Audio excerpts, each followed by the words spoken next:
আমি আজকের বানাবো এটা খুবই সহজ রাখি, তো চলো শুরু করা যাক। তার জন্য লাগবে ক্লে।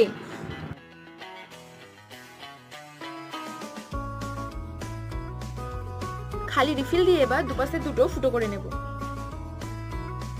এবার লাগবে বোর্ড কাটার, একটু ডিজাইন করে নেওয়ার জন্য।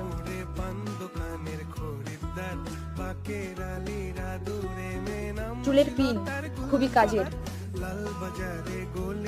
এবার শুকনো হওয়ার জন্য কিছুক্ষণ রেখে দিতে হবে। শুকনো হয়ে গেছে, এবার চলো রং করে নি ঝটপট।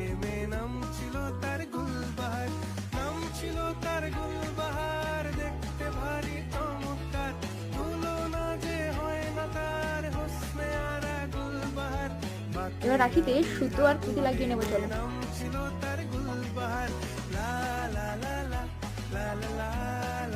তো আমার রাখি বানানো কমপ্লিট। তো আজকের মতো এতটাই, দেখা হচ্ছে পরের ভিডিওতে। টাটা।